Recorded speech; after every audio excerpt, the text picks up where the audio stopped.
السلام علیکم ورحمۃ اللہ تعالی وبرکاتہ۔ اعوذ باللہ من الشیطان الرجیم، بسم اللہ الرحمن الرحیم۔ یا ایہا الذین آمنوا کتب علیکم الصیام کما کتب علی الذین من قبلکم لعلکم تتقون۔ صدق اللہ العظیم وصدق رسولنا النبی الامین الکریم، ونحن على ذلك لمن الشاهدين والشاكرين والحمد لله رب العالمين۔ عزیزان ملت اسلامیہ، یہ ہماری اور آپ کی بڑی خوش بختی ہے، خوش نصیبی ہے کہ اللہ رب العزت نے ہمیں اس ماہ مقدس میں سانس لینے کا موقع عطا فرمایا۔ یہ عظمت والا مہینہ، شرف و بزرگی والا مہینہ، اور ایک ایسا مہینہ جس میں اللہ رب العزت اجر و ثواب کی مقدار بڑھا دیتا ہے، یہ ہمارے سامنے ہے۔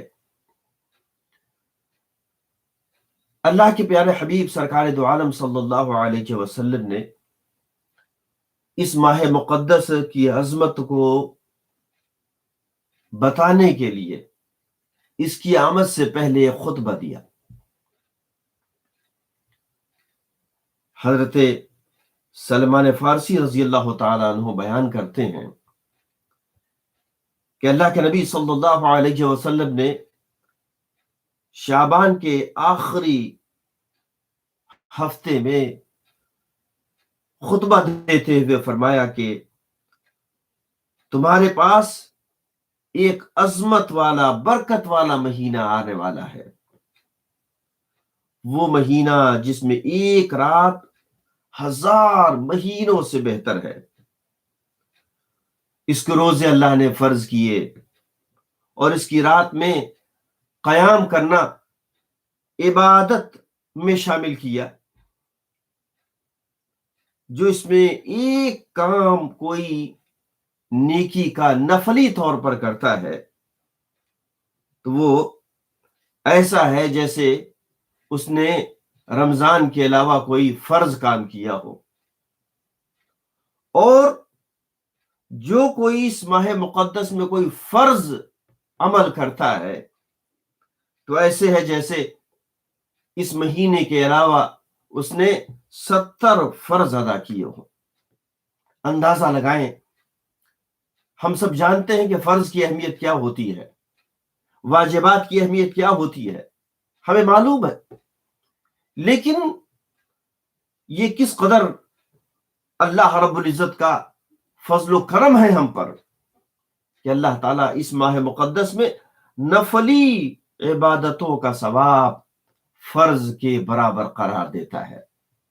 عزیزان ملت اسلامیہ، آپ غور کریں، کیا ہم فرض میں کوئی زیادتی کر سکتے ہیں؟ مثال کے طور پر اگر ظہر کی نماز 2 رکعت فرض ہے، ہم 4 پڑھنا چاہیں، ظہر کی ہم 6 پڑھنا چاہیں، مغرب کی ہم 4 پڑھنا چاہیں، عشاء کی 8 پڑھنا چاہیں، کیا اس کی اجازت مل سکتی ہے؟ ہرگز نہیں مل سکتی۔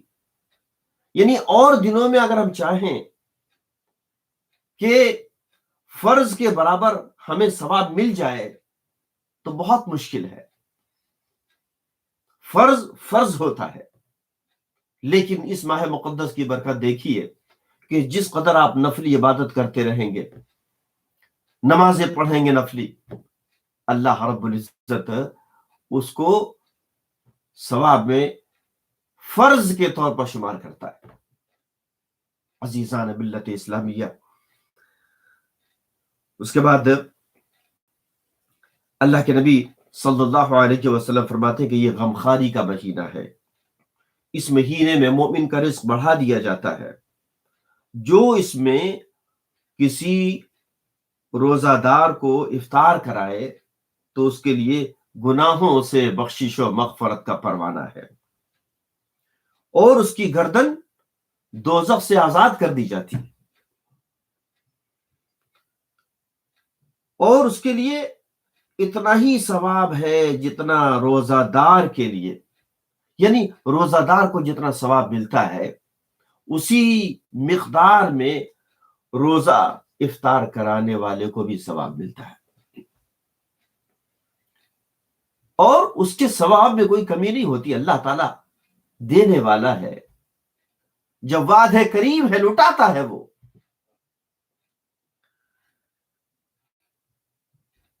ایک صاحب عرض کرنے لگے، یا رسول اللہ صلی اللہ علیہ وسلم، ہم میں سے ہر شخص صاحب حیثیت نہیں ہے، اتنا نہیں ہوتا کہ وہ کسی کو روزہ افطار کرا سکے۔ اللہ کے نبی صلی اللہ علیہ وسلم نے فرمایا کہ سنو، اللہ تعالیٰ یہ ثواب اس شخص کو بھی دے گا جس نے ایک گھونٹ دودھ یا ایک کھجور یا ایک گھونٹ پانی سے کسی کو افطار کرایا ہو۔ اللہ اکبر! اندازہ لگائیے ایک گھونٹ پانی کی کیا حیثیت ہو سکتی ہے۔ میں یہ سمجھتا ہوں کہ اس حدیث پاک میں ایک اشارہ ہے کہ روزہ دار کا وقار اللہ رب العزت یہاں کس قدر بلند ہو جاتا ہے کہ جس نے ایک گھونٹ پانی دے کر بھی کسی کو افطار کرایا تو اللہ تعالیٰ اس پر رحمت و انوار کی بارش برساتا ہے، اور اتنا ثواب اور اجر سے عطا فرماتا ہے کہ جہنم سے آزادی بھی مل جاتی ہے اور جنت کا پروانہ بھی مل جاتا ہے۔ عزیزان ملت اسلامیہ، اللہ کے نبی صلی اللہ علیہ وسلم فرماتے ہیں کہ یہ وہ مہینہ ہے جس کا ابتدائی حصہ رحمت ہے، اور اس کا درمیانی حصہ مغفرت ہے، اور اس کا آخری جو حصہ ہے وہ جہنم سے آزادی کا پروانہ ہے۔ یعنی اس وقت ابھی ہم لوگ رمضان کے پہلے عشرہ میں سانس لے رہے ہیں، یہ رحمت کا عشرہ ہے۔ اللہ کی رحمتیں برس رہی ہیں، ٹوٹ ٹوٹ کر برس رہی ہیں، دن میں بھی رات میں بھی انوار و تجلیات کی بارش ہو رہی ہے، بس لوٹ لو۔ آپ نے محسوس کیا کہ اگر بارش ہو رہی ہو، بہت تیز بارش ہو رہی ہو، اور اس کے بعد پھر آپ اپنے گھر سے باہر نکلیں تو آپ جانتے ہیں سڑک پہ پانی جمع ہوا آپ کو نہیں دکھے گا، لیکن اگر کہیں کوئی گڈھا ہو تو وہاں پانی اکٹھا آپ کو دکھائی دے گا۔ یہ مثال ہے سمجھنے کی کہ اللہ رب العزت کی نعمتیں، اس کی رحمتیں رمضان کے ہر پل پل برس رہی ہیں۔ اب جو ان رحمتوں کو اپنے دامن میں سمیٹنے کے لیے جگہ بنائے رکھے گا اسے اسی قدر ملتا چلا جائے گا۔ عزیزان ملت اسلامیہ، اللہ کے نبی صلی اللہ علیہ وسلم فرماتے ہیں کہ من قام رمضان ایمانا واحتسابا غفر له، کہ جو رمضان میں ایمان کے ساتھ، احتساب نفس کے ساتھ اللہ پر اجر و ثواب کی مکمل آرزو کے ساتھ جو قیام کرتا ہے، نفلی عبادتیں کرتا ہے، مصطفیٰ جان رحمت صلی اللہ علیہ وسلم فرماتے ہیں کہ اس کی بخشش و مغفرت ہو جاتی ہے۔ یعنی دن میں آپ روزہ دار ہیں تو ہر پل اللہ رب العزت کی رحمتیں برس رہی ہیں، اور اس کی رات میں اگر آپ نے نفلی عبادتیں کی ہیں تو اللہ رب العزت رات میں بھی آپ کو اجر و ثواب دے رہا ہے۔ لیجئے صاحب، دن میں بھی برکتیں وصولیے اور رات میں بھی۔ اور دیکھیں کیا پیاری بات فرماتے ہیں آپ، الصیام جنہ، روزہ یہ ڈھال ہے۔ کس چیز سے؟ جہنم سے بچنے کی ڈھال ہے۔ یعنی بلا تمثیل آپ یہ سمجھ لیں کہ آج پوری دنیا کورونا وائرس کا شکار ہے۔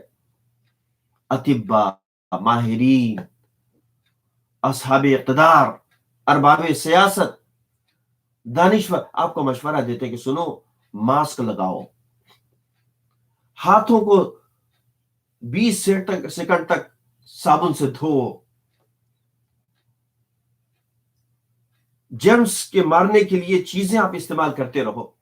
اور بعض تو اتنا بھی احتیاط کرتے ہیں کہ گھر سے باہر نکلو اور جب واپس آؤ تو کپڑے اتار دو، دوسرے کپڑے پہنو، نہا لو۔ عزیزان ملت اسلامیہ، یہ کیوں؟ اس لیے کہ وہ ایک وائرس جو دکھائی نہیں دیتا، اس سے بچنے کے لیے سب ماسک لگانا یہ ڈھال ہے۔ آپ محسوس کر رہے ہیں کہ پوری دنیا اس ڈھال کو اپنائے ہوئے ہے۔ عزیزان ملت اسلامیہ، ایک سیکنڈ کے لیے ٹھہریے۔ یہ روزہ مصطفیٰ جان رحمت صلی اللہ علیہ وسلم فرماتے ہیں کہ یہ جہنم سے بچنے کی ڈھال ہے۔ اندازہ لگائیے، یہ وائرس معمولی سی چیز جو ہلاکت خیز ثابت ہو رہی ہے، یہ درست ہے، لیکن اس سے بچنے کی کتنی فکر ہے ہمیں۔ ہم پابندی کے ساتھ سارے ضابطے اور دانشوروں کے مشورے قبول کر رہے ہیں۔